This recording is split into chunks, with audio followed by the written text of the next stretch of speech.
읽도록 하겠습니다. 부르심을 받은 삶, 두 번째죠. 부르심을 받은 삶. 우리의 삶에게 이렇게 인사해 볼까요? 당신은 부르심을 받았습니다. 그럼 여러분 부르심을 받았으면 어떻게 살아야 될까요? 부르심을 받은 삶을 살아야겠죠. 여러분 모두가 부르심을 받은 삶을 사시기 바랍니다. 로마서는 AD 56년에서 57년경에 고린도에서 쓰여져서 사도 바울이 집회하여 베베 집사를 통해 보냄이 있습니다. 사도 바울은 로마에 가고 싶은 마음이 가득했어요. 그래 내가 로마를 가겠다. 너에게 약속한다 라고 하였는데 자꾸 길이 막혔어요. 그러다가 AD 60년에서 61년에 이제 드디어 로마를 방문하는데 어떻게 방문합니까? 사도행전 보니까 제수의 신분으로 방문하죠. 제1차 방문은 어떤 방문이었어요? 셋방사리에서 어쩌면 간수가 지킨 가운데 그가 자유롭게 많은 사람들에게 복음을 증거하는 그런 사람으로 이렇게 쓰임 받았습니다. 그러다가 나중에 로마의 제2차 감옥에 갔을 때는 지하 감옥에 갇혀 있었고요. 그곳에서는 자유가 없이 그냥 처형을 당할 것을 기다리면서 이렇게 사도 바울이 옥살이를 했던 것을 우리가 보게 됩니다. 이 로마서는 우리가 잘 알다시피 1장부터 몇 장까지 있죠? 16장. 어떻게 짧게 있는 책 중에 하나입니다. 근데 신구약 중에서 가장 사랑받는 책이 바로 로마서입니다. 그 이유가 무엇이죠? 바로 믿음으로 구원받았다. 믿음으로 의롭다함을 얻었다. 이 믿음의 장이기 때문에 새신자들이나 아니 모든 그리스도인들의 신앙관을 확실하게 잡아줄 수 있는 것이 바로 로마서다라고 우리가 보게 됩니다. 이 로마서를 통해서 다시 한번 기독교가 탄생하게 되고 이 로마서를 통해서 어쩌면 하나님의 위대하신 또한 구원에 이르는 역사 여기에 대해서 정리할 수가 있습니다.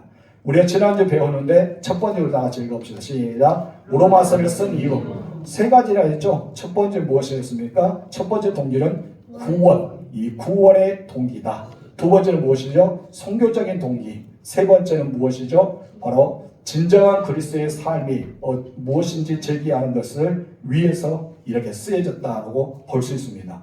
그리고 로마서를 우리가 보면은 잘 믿는다 하면서 내가 무엇을 믿었는지, 구원받은 사람은 어떻게 살아가야 되는지 이 두 가지 문제를 제시하면서 그 중에 첫 번째 문제 제시가 이렇게 던져집니다. 우리 읽어볼까요? 내 몸을 하나님이 기뻐하시는 산 제물로 드리면 진정한 그리스도의 삶, 즉 산 제사를 이루어진다는 것이다. 다시 말해 내가 하나님을 기뻐하시는 산 제물이 되어 드려지죠. 나는 이제 없고 그리스도가 살아있고 이제 내 안에는 예수 그리스도가 가득 차 있어 우리는 살아도 누구를 위해? 주를 위해. 죽어도 주를 위하여. 그리고 살아 죽으나 누구의 것이다? 주의 것이라면 내가 누구의 삶을 사는 거예요? 예수 그리스도의 삶. 그래서 그리스도인의 삶을 사는 것이다. 이것이 바로 산 제사를 이루어진 것이다 라는 것을 이렇게 말씀하고 있어요. 그래서 이것을 여러분의 질문에 던진다면 여러분들은 하나님이 기뻐하시는 산 제물로 드렸습니까? 그렇다면 진정한 그리스도의 삶, 산 제사의 삶을 이루어가고 있습니까? 이 질문이 우리에게 던져지겠죠. 그중에 두 번째는 무엇입니까? 문제 제기를 우리가 볼까요? 다 같이 시작. 그리스도의 삶은 하나님의 선하시고 기뻐하시고 온전한 뜻이 무엇인지 깨닫고 사는 삶이라는 것이다. 우리가 살아가는 그리스도의 삶은 무엇인가? 우리는 나는 예수를 믿어서 어떻게 살아가야 될 건가? 예수를 믿는 사람은 어떻게 살아가지? 나는 수많은 질문들이 있을 거예요. 그런데 그 답이 여기입니다. 그리스도의 삶이 무엇이라 했어요? 하나님의 선하시고 기뻐하시고 온전한 뜻이 무엇인지를 늘 깨닫는 거예요. 그래서 질문을 던지죠. 하나님의 선하심은 무엇입니까? 하나님이 기뻐하심은 무엇이죠? 하나님의 온전한 뜻이 어디에 있습니까? 하면서 우리가 물으면서 하나님이 주신 말씀을 내게 적용하면서 깨닫는 거예요. 야, 이것이 하나님을 기뻐하시는 삶이구나. 이것이 바로 하나님께서 나를 통해서 선하고 온전한 뜻을 이렇게 하셨구나 라고 하면서 그렇게 살아가는 삶이 바로 로마서에서 그리스도인의 삶이라 라고 이야기하고 있습니다. 그렇기 때문에 이 사도인적인 간절한 심정이 있는 사람만이 로마서를 읽게 되고 이 로마서를 통해서 영적인과 또 하나님의 위대하심을 발견할 수가 있다는 것입니다.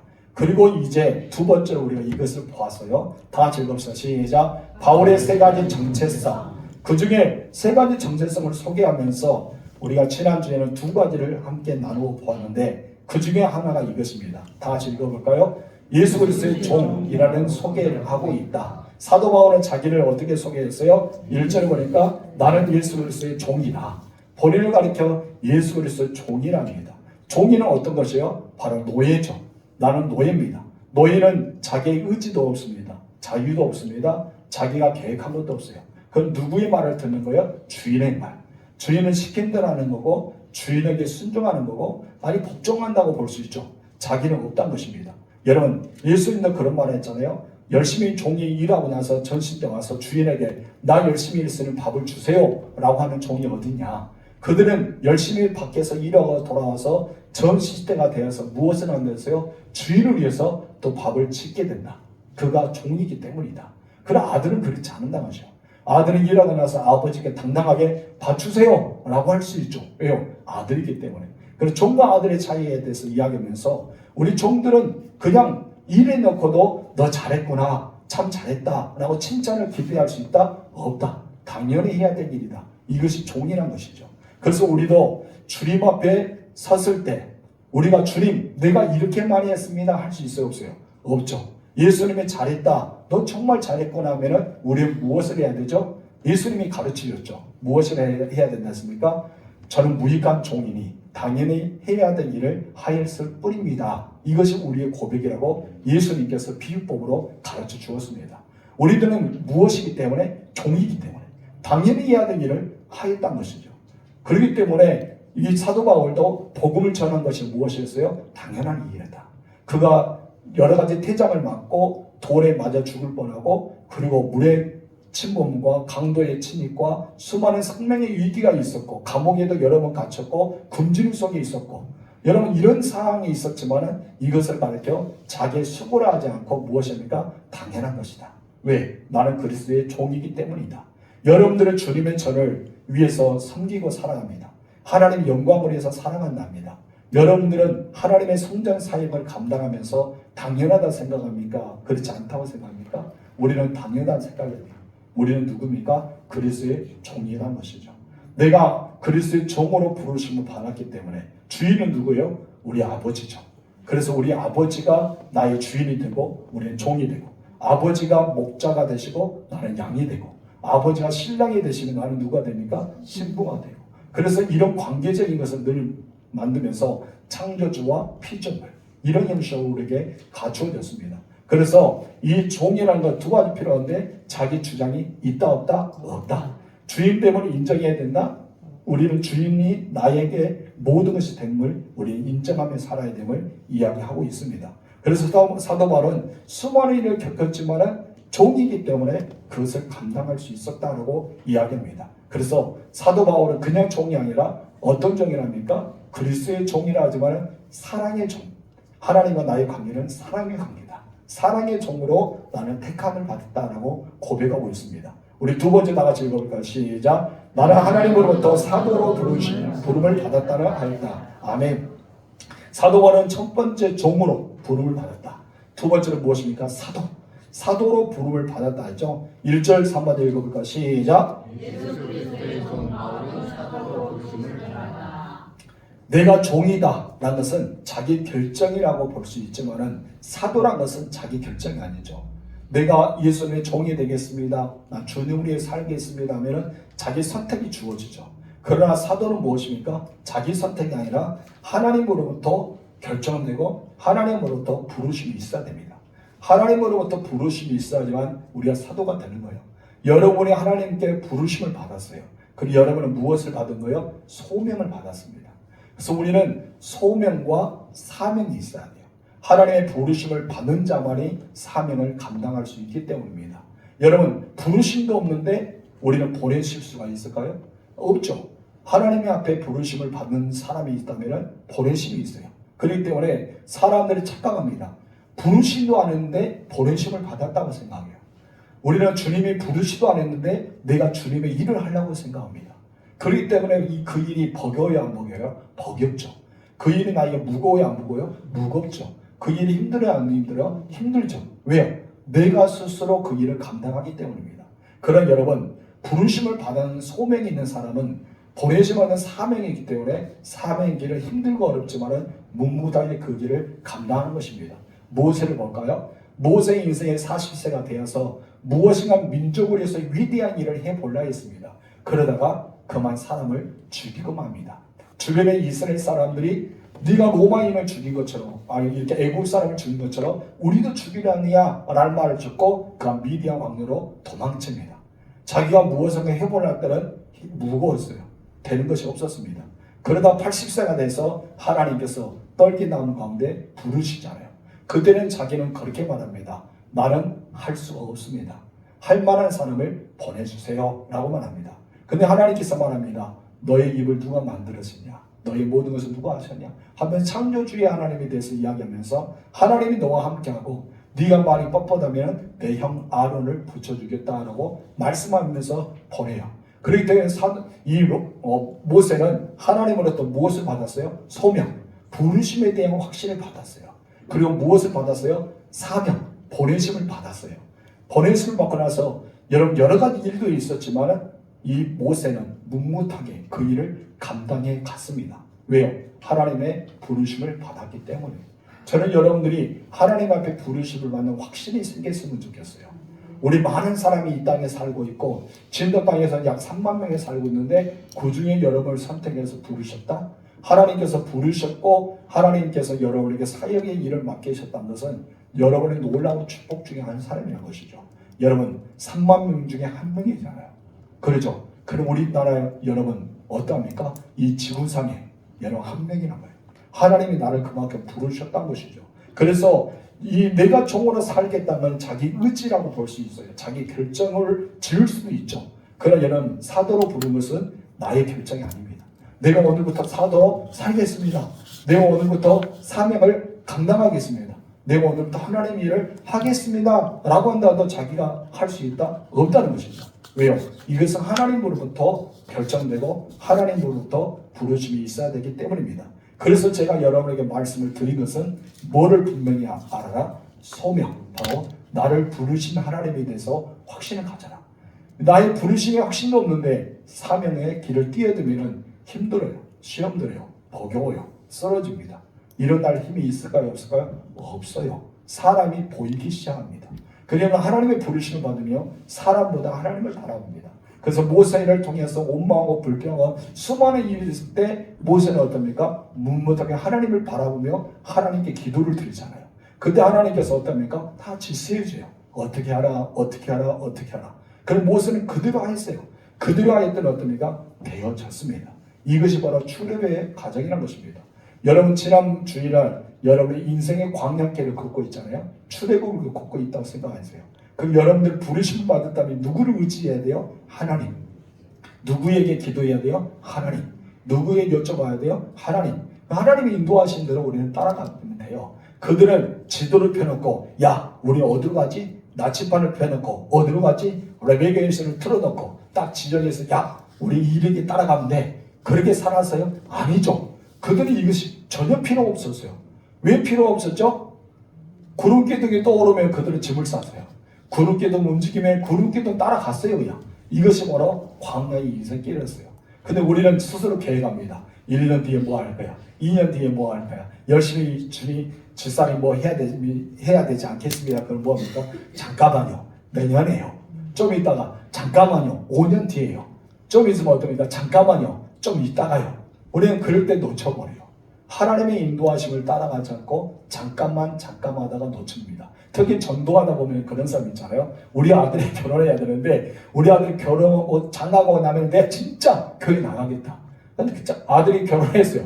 근데 여러분 어떻게 합니까? 교회 안 나와요. 왜 안 나오냐 또 물어보면 어떻습니까? 아이를 봐야 된다. 아이를 보고 나면 어떻게 또 나오겠다. 아이가 다 컸어요. 또 교회 안 나옵니다. 또 다른 이유로 되죠. 자꾸 이해됩니다. 왜 그런다고요? 구름 기둥을 보지 않고 자기 의지대로 주관하기 때문입니다. 여러분, 우리는 자기를 이야기해서 명확하게 한 것은 정말 명확하게 두 가지를 깨달아야 됩니다. 그 중에 하나가 무엇이냐면 나는 누구인가? 나는 누구인가에 대해서 우리는 알아야 돼요. 그리고 하나님이 나를 어떻게 생각하느냐? 여기가 우리의 질문이 던져야 됩니다. 나는 누구인지, 하나님은 나를 어떻게 생각하는지 여기에 답이 있어야지만 주님의 일을 감당할 수 있어요. 여러분 누구일까요? 나는 안개 같은 인생일까요? 잠깐 없어지는 그런 들풀과 같은 인생일까요? 여러분 아침에 떠오를 때 모든 수면이나 안개 해문화가 딱 있는데 해가 떠오르자 해무들이 살아가는 그런 인생일까요? 여러분 너무나 슬프잖아요. 근데 하나님 우리에게 이렇게 삼지 않았어요. 하나님은 보배롭고 존귀하게 하나님의 자녀로 삼아 주셨어요. 나는 누구인가? 하나님의 자녀다. 나는 누구인가? 하나님의 부르심을 받은 사람이다. 나는 누구냐? 하나님 보시기에 나는 연약하고 나는 볼품없지만 하나님 보시기에 어떤 사람이라고요? 보배롭고 존귀한 사람이라는 것이죠. 그래서 자기에 대해서 알아야 돼요. 나는 누가 없으면 살 수 없어요? 하나님 없으면 살 수가 없다는 것입니다. 여러분은 어떻게 하나님은 여러분 어떻게 생각합니까? 이미 답이 다 있다는 것이죠. 여러분 그때 당시 예수님의 제자 12명만 사도로 부르심을 받았어요. 그런데 여러분 사도로 부르심을 받는 것은 예수님과 먹고 예수님과 생활하고 예수님을 따라가는 예수님 직접 명하여서 너는 내 제자다 나를 따르라 했던 사람만이 무엇을 받습니까? 사도의 직함을 받았다는 것이죠. 나중에 가룟유다가 죽은 뒤에 한 명을 이제는 성령 강림하기 전에 한 명은 막디아를 세우잖아요. 그래서 12명의 완성을 하고 성령 강림 사건을 인해서 더 이상 사도가 나올 수 있어요? 없어요? 없다는 것이죠. 그런데 사도 바울은 자기가 사도로 부르심을 받았다는 확신을 가졌어요. 왜 확신이 있었어요? 그가 예수님과 3년 동안 동행했어요? 안 했어요. 예수님의 가르침을 받았어요? 아니었어요. 예수님과 함께 먹고 자고 했어요? 아니란 것이죠. 그런데 어떻게 사도가 될 수 있을까요? 담에서 예수님께서 사도로 부르심을 받았기 때문입니다. 그래서 왕들 앞에서 그리고 임금들 앞에서 또 이방인들 앞에서 이스라엘 앞에서 나를 증거해라. 여기서 이방인 사도로 부르심을 받았기 때문에 자기는 예수님께 부름을 받았던 사도 바울이다. 이렇게 고백하고 있는 것입니다. 그렇기 때문에 사도 바울은 자기가 사도로 부르심을 받았던 것을 확신했어요. 그래서 사도의 권위를 가지고 있었어요. 그렇기 때문에 그가 땅끝까지 가서 복음을 증거할 수 있는 사람이 되었다는 것입니다. 수많은 사람들이 이것을 갖고 서로 조르잖아요. 심지어 자기가 개척했던 로마 이 고린도 교회에서도 사도권이 있느냐 사도권이 없느냐 이것 때문에 소란이 있었습니다. 여러분 사도 바울은 이 사도권이 중요한 것이 아니었습니다. 그럼 무엇입니까? 내가 예수를 만났다. 예수 그리스도의 복음을 증거한 자가 되었다. 나는 사나 죽으나 예수 안에 붙잡힌 사람이다. 이것이 중요했어요. 그래서 사도 바울은 십자가의 복음에는 자랑할 것이 없다라고 이야기했던 것이죠. 자기의 사도로 고백했던 것은 하나님께서 예수 그리스도를 통해서 부르심을 허락했기 때문에 사도라고 정확하게 이야기할 수가 있었던 것입니다. 여러분들도 땅끝까지 주님의 증거한 하나님의 명령을 받았습니다. 우리는 천국 백성답게 부르심의 확신 가운데 여러분께서 살아가시는 하나님의 사람이 되시길 주님으로 축복합니다. 그래서 사도 바울은 사도로 불러주신 것은 하나님께서 주신 거고 온전히 하나님의 은혜라고 고백하고 있는 것입니다. 우리도 마찬가지예요. 나를 그리스도인을 불러주시는 것, 여러분 전도자를 삼아주시는 것, 내 마음대로 된 것이 아니죠. 오직 부르심이 있었기 때문에 우리가 전도자가 될 수 있고 부르심이 있었기 때문에 내가 예수의 사람이 되었다는 것이죠.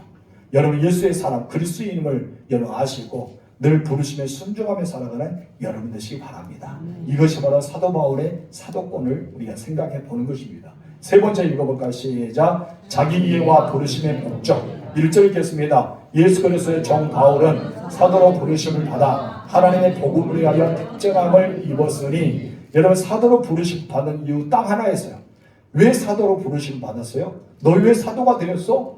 너는 예수님과 동행하지 않았잖아. 예수님과 먹고 살고 그러지 않았잖아. 예수님의 가르침을 받지 않았잖아. 너 왜 사도야?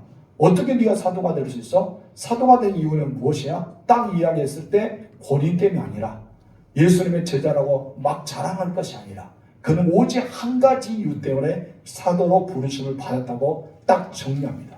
무엇이죠? 하나님의 복음을 위하여. 멋지잖아요.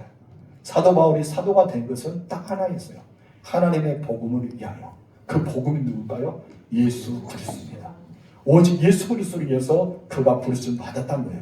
로마서 1장 14절 15절 읽어볼까요? 나중에 우리가 함께 배우겠지만 다 같이 읽읍시다. 시작.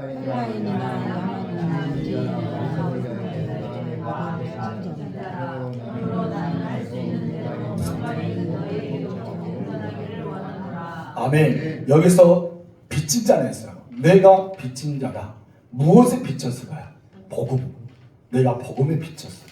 그가 예수님을 핍박을 했습니다. 교회를 장멸하기 위해서 노력했어요. 예수 스데반이 죽을 때도 찬성편을 던지고 그의 옷들을 지키는 자가 되었습니다. 여러분, 이렇게 예수를 핍박했던 그가 예수를 만남으로 완전히 변화되어 복음을 받아들이고 예수의 사람이 되고 사도로서 복음을 증거한 자가 되었어요. 그럼 자기가 먼저 예수를 받아들였고 복음을 믿었고 복음대로 살기 때문에 자기는 어떤 사람이에요? 빚진 자는 거예요. 복음의 빚진 자. 내가 먼저 예수를 믿었기 때문에 너희에게도 복음을 증거한다. 그래서 그러면 나는 할 수 있는 대로 로마에 있는 너희에게 가서 무엇을 전하고 싶다? 복음. 내가 빚졌던 복음을 너희에게 전하고 싶다. 이것이 바로 사도 바울의 부르심이라는 것이죠. 그래서 1장의 이 말씀 때문에 사도로 부르심을 받은 것을 확실하게 정리해 주는 것을 우리가 보게 됩니다. 16절 읽어봅시다. 시작. 내가 복음을 부끄러워하지 아니하노니 이 복음 모든 믿는 자에게 구원을 주시는 하나님의 능력입니다. 먼저는 유대인에게 그리고 헬라인에게로다. 아멘. 먼저는 유대인 이스라엘에게 먼저 복음이 왔잖아요. 그리고 이방인들에게 퍼져나간 것을 우리가 보게 됩니다. 여러분, 복음은 무엇이라 했어요? 구원을 주시는 하나님의 능력. 구원을 주시는 하나님의 능력이 복음이다. 그래서 오직 복음을 들어야지만 구원을 주시는 하나님의 능력을 받을 수 있어요. 17절 상반절 읽겠습니다. 복음에는 하나님의 의가 나타났어요. 여러분, 이것이 복음이에요. 복음에는 하나님의 능력이라 했어요. 복음은 예수 그리스도라 했어요. 복음에는 하나님의 뭐가 나타난다? 의가 나타난다고 했습니다. 이것이 복음입니다. 사도 바울은 하나님의 복음을 위해서 하나님께 부르심을 받았습니다. 고린도전서 2장 2절 읽어보겠습니다. 시작. 내가 너희 중에서 예수 그리스도와 그가 십자가에 못 박힌 것 외에는 아무것도 알지 아니하기로 작정하였습니다. 이것이 무엇이다? 복음이다. 예수 그리스도를 만난 후에 사도 바울은 완전히 바뀌었어요. 그가 전공이 무엇인지, 배웠던 지식이 무엇인지, 사도 바울의 미래가 어떤 것인지, 자기 인격이 어떠다, 그리고 자기가 하고 싶은 것은 무엇이다, 이것이 아니었어요. 이 모든 다 내려놨어요. 모든 건 다 내려놓고 딱 한 가지만 꽂혔습니다. 예수를 만난 뒤에 무엇을 꽂혔어요? 복음. 오직 복음이었어요. 그래서 나는 이제부터 무엇을 위해 살겠다? 복음을 위해 살겠다 하고 이렇게 결정하게 되는 것입니다. 그래서 바울의 인생을 한마디로 정리하면 복음 때문에 살았다. 복음 때문에 죽었다. 오직 복음을 위해서 이렇게 고백할 수 있어요. 여러분, 하나님의 복음을 위해서 살았고 하나님의 복음을 위해서 죽었고 하나님의 복음 때문에 그 인생이 모든 것이 되었다는 것이죠. 그래서 사도 바울을 정리하면 복음이다. 복음을 전하는 자, 복음을 위해서 살아갔던 사람이라고 말합니다. 여러분, 복음이 무엇이라 했어요? 예수 그리스도라 했죠. 그러면 왜 예수 그리스도가 복음일까요? 무엇을 우리가 증거할 때 복음의 역사를 일어날까요? 여러분, 복음은 하나님의 능력이 나타난다 했어요. 하나님의 의가 이른다 했어요. 복음을 믿으면은 그 역사, 구원의 은혜가 임한다 했어요. 그럼 무엇을 우리에게 복음을 전할 수 있을까요? 그건 바로 예수님께서 하나님께서 우리를 사랑하셔서 이 땅에 예수님을 보내주셨어요.